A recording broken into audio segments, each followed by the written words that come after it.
পরবর্তী সংবাদে। মুম্বাইয়ের পর এবার দিল্লির মাদক ব্যবসা, সেখানে কি তাহলে যোগ রয়েছে দাউদের? এই প্রশ্ন এখন ঘুরপাক খাচ্ছে বিভিন্ন মহলে। মুম্বাইয়ের পর নাকি দিল্লির যে মাদক বাণিজ্য, সেখানে দাউদের যোগ রয়েছে বলেই এক প্রকার ধরা পড়ছে বেশ কিছু সূত্র, বেশ কিছু তথ্য। মাদক বিরোধী অভিযানেই নাকি ধরা পড়েছেন দাউদের এক সহযোগী। টেলিফোন লাইনে রয়েছেন প্রতিনিধি অঙ্কিতা বর্ধন। অঙ্কিতা, এই যে দাউদের মতন যারা গ্যাংস্টাররা রয়েছে, তাদের কি এবার নজর মুম্বাইয়ের বাণিজ্য নগরীও, বা মুম্বাইয়ের পর দিল্লির এই দিল্লির যে মাদক বাণিজ্য, সেক্ষেত্রে কি নজর রয়েছে, কি বলবে? তুমি দেখো, যে মুম্বাইয়ের যে মাদক কারবারি বা মুম্বাইয়ের যে এই যে মাদকের বিষয়টা যখন বারবার উঠে এসেছিল, তখন কিন্তু আহ বেশ কিছু নাম এবং তার মধ্যে যে দাউদকেও সন্দেহের নজরে রাখা হয়েছিল তার বলার অপেক্ষা রাখছে না। কারণ মুম্বাইয়ের যে বিভিন্ন মাদক কারবারি, সে মাদক কারবারির বিভিন্ন ব্যবসার সাথে যুক্ত ছিল দাউদের বেশ কিছু সাঙ্গপাঙ্গ। তারা যুক্ত ছিল বলেই কিন্তু পুলিশের কাছে একটা রিপোর্ট রয়েছে। এবার দেখা গেছে যে মুম্বাইয়ের পর এবার দিল্লিতেও, কারণ দিল্লিতে মাদক বিরোধী বা মাদক যে বিভিন্ন কারবারিরা রয়েছে তাদের নিয়ে কিন্তু পুলিশ তদন্ত করছে।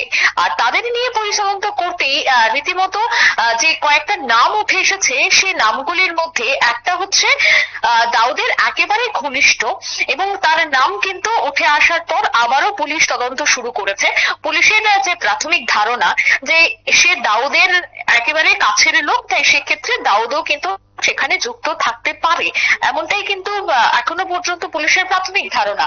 অন্যদিকে বলতে চাই যে এই মুহূর্তে দিল্লির যে মাদক পাচার চলছে, সেই দিল্লির মাদক পাচারকে কেন্দ্র করে দাউদ ইব্রাহিমের যে সহযোগী দানিশ মার্চেন্ট ওরফে দানিশ চিকনা, তাকে পুলিশ এখন গ্রেফতার করেছে। দেখো, চলতি সপ্তাহে এক মাদক মাদক রুখতে মুম্বাইয়ের ডেংরি থেকে তাকে গ্রেফতার করা হয়েছে। ডংরিতে দাউদের মাদক কারবার তিনি দেখভাল করতেন বলে এখনো পর্যন্ত যা অভিযোগ রয়েছে। আর দানিশের সঙ্গে গ্রেফতার করা হয়েছে তার সহযোগী কাদের গুলাম শেখরকে। রবিবার মুম্বাইয়ের যে পুলিশ সূত্র, সেই পুলিশ সূত্রের তথ্য কিন্তু ঠিক এই প্রকাশই করছে। গত প্রায় 1 মাস ধরেই এই মাদক পাচার কেন্দ্র করে আমরা দেখছি যে দিল্লি পুলিশ বিভিন্ন জায়গায় টহল দিচ্ছে। আর দিল্লি পুলিশের এই টহলকে কেন্দ্র করে এখন যার নাম উঠে এসেছে, সে কিন্তু একেবারে দাউদের সহযোগী। সে দাউদের সাথেই কাজ করত, বহুদিন যাবৎ দাউদের সাথে তার যোগাযোগ রয়েছে। তাই ধারণা করা হচ্ছে যে ইতিমধ্যে মুম্বাইয়ের থেকে শুরু করে দিল্লিতে যে মাদক পাচার হচ্ছে বা আমদানি রপ্তানি হচ্ছে, তাতে দাউদের একটা সরাসরি যুক্ত থাকার এই মুহূর্তে কিন্তু ইঙ্গিত পাচ্ছে, বা একটা সন্দেহের তালিকায় কিন্তু আবারও চলে এসেছে দাউদ ইব্রাহিম। যদিও এখনো পর্যন্ত সরকারিভাবে বা পুলিশ আধিকারিকরা তারা কিন্তু হলফ করে কোনোভাবেই দাউদ ইব্রাহিমের নাম তারা নেয়নি, কিন্তু আমরা জানতে পেরেছি পুলিশের সূত্রে, যেহেতু দাউদের একেবারে সহযোগী কাছের লোক ঘনিষ্ঠ, তাকে গ্রেফতার করা হয়েছে। তাই সেক্ষেত্রে মাদক পাচারে দাউদের নামও যুক্ত থাকতে পারে। আন্ডারওয়ার্ল্ড ডন বলে আমরা চিনি যে দাউদ ইব্রাহিমের কথায় গোটা ভারতবর্ষ বটে বা গোটা বিশ্ব তার নাম চিনে। সেই দাউদ ইব্রাহিম আন্ডারওয়ার্ল্ড ডন, তার সহযোগী মাদক কারবারিতে গ্রেফতার, সেক্ষেত্রে একটা উদ্বেগ তো অবশ্যই বাড়ছে।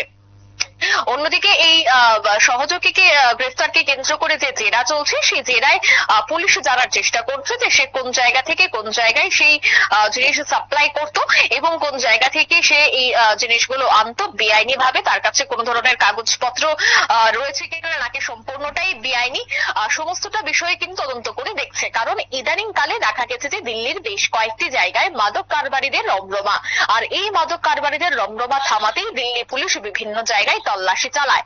আর সেই জায়গায় এখন যেহেতু একজনকে গ্রেফতার করা হয়েছে, তাও আবার দাউদের সহযোগী, তাই সেক্ষেত্রে তদন্তের পরই সমস্তটা বিষয় খোলাসা হবে।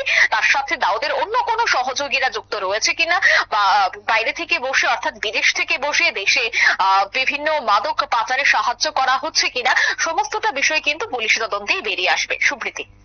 ধন্যবাদ তোমায় অঙ্কিতা। অর্থাৎ এই যে দাউদের কোনো সহযোগী সত্যি এক্ষেত্রে মাদক পাচারের সাথে জড়িত রয়েছে কিনা তা তা ইতিমধ্যে খতিয়ে দেখা হচ্ছে। তবে ইতিমধ্যেই যেমনটা খবর পুলিশের সূত্রে যে দানিশ চিকনাকে গ্রেফতার করেছে ইতিমধ্যেই দিল্লি পুলিশ, এবং চলছে তাকে তল্লাশি এবং চলছে তাকে জেরা করা যে এর সাথে দাউদের কি সম্পর্ক রয়েছে। শুধু মুম্বাই এবং দিল্লির মতন এই শহরকেই টার্গেট রয়েছে নাকি এছাড়াও দেশের অন্যান্য কোনো বড় মেট্রোপলিটন সিটিকেও টার্গেট করছে দাউদের মতন এই বিরাট গ্যাংস্টার, এমনটাই প্রশ্ন কিন্তু এই মুহূর্তে উঠতে শুরু করেছে গোয়েন্দা মহলে। ছোট্ট একটা বিরতির পর ফিরবো, সঙ্গে থাকুন।